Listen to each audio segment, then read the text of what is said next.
장원재의 엑스레이입니다. 박근혜 대통령에 대한 정치권의 비판, 그리고 언론에 대한 비판 한 번 더 분석을 해보겠습니다. 박근혜 대통령을 향해서 민주적인 지도자가 아니라고 하는 분들이 하시는 말씀이 있죠. 과거에도, 그러니까 대통령과 사회 분위기가 훨씬 더 권위적이던 시절에도 야당 인사들이, 그리고 대통령 아랫사람들이 대통령을 향해서 온갖 종류의 얘기를 하고 치받았다. 노태우 대통령 당시에 김영삼 민주자유당 대표가 대통령 앞에서 고성을 지르고 서류 봉투를 집어던지기도 했다. 김영삼 대통령 때도 DJ와의 영수회담이 자주 열렸다. 맞습니다. YS의 이른바 당무 거부 사건도 사실이고, 또 김영삼 대통령도 당시 야당의 지도자였던 김대중 총재를 자주 만나서 정치적 딜을 했습니다. 그렇다면 왜 만났을까요? 좀 더 정확히 말씀드리자면, 김영삼 대통령, 그러니까 당시 그 노태우 대통령을 치받았던 김영삼 총재의 행보가 왜 뉴스가 되고 반향을 일으켰을까요?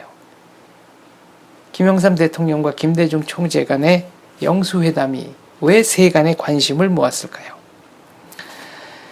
김영삼 대통령의 당무 거부 사건, 그러니까 당시 노태우 대통령 앞에서, 그리고 김종필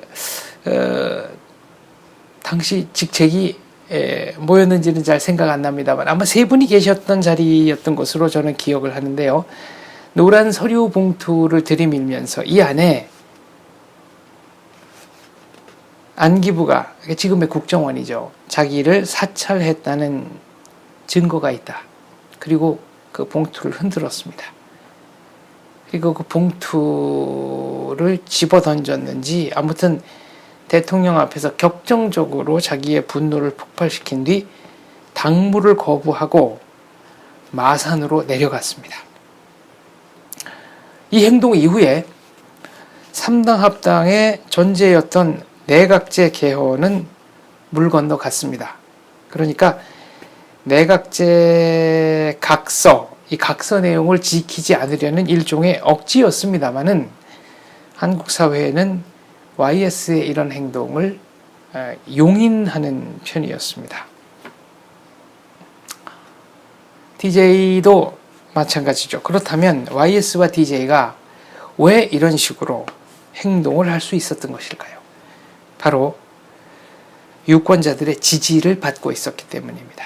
본인들도 그 점을 알았고, 본인과 정치적 색채가 다른 분들도 그 두 사람이 현실적으로 막대한 지지를 받고 있다라는 점을 모르지 않았습니다. 정치학자들은 대개 세 가지 형태의 정치가 현대사회에서 널리 통용된다, 이런 얘기를 하시죠. 첫 번째는 광장정치, 그러니까 군중 집회를 통해서 정치적 목적을 실현하는 정치인데요. 건국의 과정이라든가 기타 이런 경우에는 널리 쓰이는 방식이죠. 다만 광장 정치는 시간과 비용과 노력이 많이 드는 단점이 있습니다. 이런 점을 보완하기 위한 것이 바로 의회 정치, 대의 정치죠. 효율성을 높이고 대표자를 뽑아서 그 대표자가 지역 구민의 정치적 이익을 대표하게 만든다. 세 번째 형태는 자신이 속한 사회와 체제를 뒤엎으려고 하는 언더그라운드 폴리틱스, 이른바 지하 정치가 되겠습니다. YS와 DJ는 정치의 출발이 50년대였고요. 그런 면에서 광장 정치에서 의회 정치로 넘어가는 그런 과도기의 정치를 배운 분들이라고 생각을 합니다. 그리고 지금과는 매스컴이라든가 각종 연락 수단, 그리고 여론 형성의 방법이 달랐기 때문에 아마 저는 이런 분들이 유권자들의 직접적 지지를 받는다고 본인도 알고 언론도 인정하고 남들도 그렇게 볼 수밖에 없는 거의 마지막 형태의 정치인이었다라고 생각합니다. 지금은 그런 정치를, 그런 식의 지지, 대중들로부터 직접적인 지지를 받고 있는 정치인은 없습니다. 딱 한 사람 있습니다. 박근혜 대통령입니다. 그러니까 여당 의원들이 그리고 야당 인사들이 아무리 박근혜 대통령을 치받고 싶어도 치받을 만한 정치적 자산이 없기 때문에 치받을 수가 없는 겁니다. 박근혜 대통령의 행태가 민주적이 아니어서가 아니고 그분들이 국민들의 의사를, 그러니까 정치적인 소비자인 유권자들의 마음을 움직일 만한 상품을 개발해내지 못한 겁니다. 힘이 없는데 힘이 있는 사람처럼 대접해달라고 하는 것이 어떻게 보면 훨씬 더 비민주적인 행태는 아닐까. 저는 개인적으로 그런 생각을 해봤습니다. 물론 제가 광장정치, 지하정치, 의회정치 말씀을 드렸는데요. 의회정치로 이행했다 하더라도 본인의 독특한 매력, 소신 이런 것을 발산함으로써 대중들로부터 직접적인 사랑을 받는 경우가 나옵니다. 저는 이 대표적인 경우가 저랑은 대체적으로 생각이 좀 달랐고 몇몇 부분은 좀 일치한 분입니다만은 노무현 전 대통령이라고 생각합니다. 노무현 대통령이야말로 대중들의 직접적인 사랑을 받았던, 본인도 그것을 알고 있었고 대중들도 그것을 알고 있고 언론도 그것을 알고 있었던 그런 정치인이라고 저는 생각을 합니다. 또 하나 여당 의원들, 그러니까 새누리당 의원들이 가지고 있는 어떤 복잡한 마음, 이것으로 박근혜 대통령에 대한 컴플렉스, 부채의식 이런 것을 좀 지적하고 싶습니다. 노무현 대통령에 대한 탄핵 역풍이 불었죠. 그때 당시 한나라당은 100명 당선자를 내기 어렵다. 어쩌면 당이 교섭단체를 만드는 것도 불가능할 정도로 공중분해될지도 모른다. 상당히 위기의식에 휩싸여 있었습니다. 이 상황을 타개하고 오늘의 한나라당을 살려낸 것이 바로 박다르크라는 별명으로 불렸던 박근혜 대통령입니다. 어떤 선거든지 박근혜 대통령이 나가면 승률이 100%에 가깝습니다. 그런데 박근혜 대통령은 본인 때문에 이겼다는 얘기를 하지 않습니다. 선거 때 제발 박근혜 대통령 한 번만 우리 지역구에 다녀가셨으면 좋겠다고 읍소했었던 정치인의 입장에서는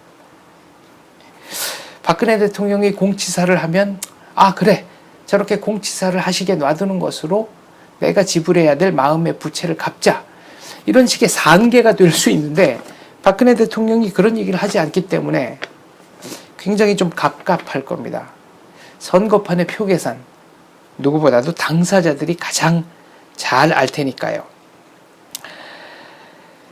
그래서 최근에 종편에 출연하시는 많은 분들이나 혹은 정치권에 계시는 분들 원내나 원외를 막론하고 어떤 발언을 하시는가 쭉 지켜보면 다음 공천과 대선에 대한 어떤 복잡한 계산을 하고 계신 것은 아닌가, 그런 생각을 제가 하게 됩니다. 좀 더 단적으로 말하면 다음 총선에서 어떤 분이 공천권을 행사할 것인가, 적어도 대통령이 공천권을 행사할 것 같지는 않고, 그렇다면 그게 누굴까, 그리고 그분에게 나의 정치적 상품성을 어필할 수 있는 발언과 행동은 무엇일까, 이런 계산을 한다는 것이죠. 그런데 저는 정치권 바깥에 있는 사람입니다만, 그래서 정치권과는 직접적 관계가 전혀 없는 사람이기 때문에 자신 있게 말씀드릴 수 있는데요. 물론 제 예측이 틀릴 수도 있습니다만, 박근혜 대통령을 과소평가해서는 안 된다, 이 말씀 드리고 싶습니다. 아무리 적게 계산해도 박근혜 대통령이 누구를 당선시킬 힘은 가지지 못한다 하더라도 누구를 떨어뜨릴 정도의 영향력은 어떤 경우든지 잃어버리지 않을 것이다. 이 점을 중요하게 생각해야 하기 때문이죠. 박근혜 대통령에 대한 콘크리트 지지율 30%. 어떤 경우든지 그 이하로는 내려가지 않습니다. 그러니까 이분들은 박근혜 대통령이 어떤 정치적 선택을 하든 박근혜 개인의 인간적인 매력, 박근혜 개인이 가지고 있는 뭔가 거역할 수 없을 것 같은, 반대하면 안 될 것 같은 그런 아우라, 그러니까 마치 팝스타와 영화배우에게 보내는 듯한 지지를 보내는 분들입니다. 이 지지는 심정적 공감에 기초하기 때문에 그렇게 바뀌지 않습니다. 그리고 박근혜 대통령에게 핍박받는 사람의 이미지가 더해진다면 박근혜 대통령이 가지는 정치적 파괴력은 굉장히 드러날 겁니다. 그래서 지금 박 대통령에 대해서 이런저런 얘기를 하시는 분들이 다음 총선과 대선에서 박근혜 대통령을 향해서 무슨 말을 할 것인가, 이것을 한번 추적하고 비교해 보는 것도 또 다른 관전 포인트다, 이런 말씀 드리겠습니다. 그렇다면 언론은 왜 박근혜 대통령에 대한 심정적, 감정적 비난으로 비치는 이런 글들을 자꾸 게재하는 것일까요? 좌편제 신문의 경우는 뭐 당연한 행동이라고 할 수 있겠죠. 그리고 좌편제 정당, 야당의 경우도 뭐 당연한 거 아니겠습니까? 좌편제 신문들은 자기네 독자들에게 더 호소하는 길이 그것이고, 또 좌편제 정당의 경우는, 야당의 경우는 뭐 좌편제 정당이 아니고요, 야당의 경우는 박근혜 대통령의 실책을 자꾸 부각시켜야만 다음 선거에서 자기들이 유리해진다고 생각하기 때문이죠. 그렇다면 우편제 언론은 왜 그런 기사를 실는 것인가? 자, 새누리당 의원들이 왜 그런 행동을 보이는 것인가에 대한 분석은 제가 나름대로 앞에서 해드렸습니다. 우편제 언론들의 태도도 매우 합리적이다라고 볼 수 있을 것 같습니다. 무슨 얘기냐고요? 예를 들어 다음 대선에서 이른바 우성향 대통령이 당선된다. 그리고 언론들이 지금부터 좌성향 후보에 대해서 상대적으로 호의적인 태도를 보인다. 그러면 우성향 대통령이 당선됐을 때 이른바 우편제 신문들에 대해서 못마땅하다는 신호를 보낼 수는 있겠지만 직접적인 보복은 할 가능성이 없습니다. 그런데 만약 우익 성향의 대통령 후보를 지지했다가 좌성향의 대통령 후보가 당선이 된다. 이런 경우는 문제가 복잡해지죠. 세무조사를 당할 수도 있고 직접 사주가 감옥에 가는 일이 생길 수도 있습니다. 그런 점에서 만약 독자 여러분들께서 대한민국의 우편제 언론이 우익보다는 좌성향의 인물들에게 좀 호의적인 모습을 보이는 것으로 보였다면 저는 그 배경은 아마 이런 것이 아닐까라는 짐작을 개인적으로는 하고 있습니다. 아까 제가 지하정치, 광장정치, 의회정치라는 말씀 드렸습니다. 광장정치는 직접 정치고 의회정치는 대의정치라고 볼 수 있겠는데요. 사실은 국민의 의사를 정확하게 반영하는 것으로는 직접 정치가 더 좋겠죠. 문제는 거기에 들어가는 시간, 비용, 노력이라고 말씀드렸습니다.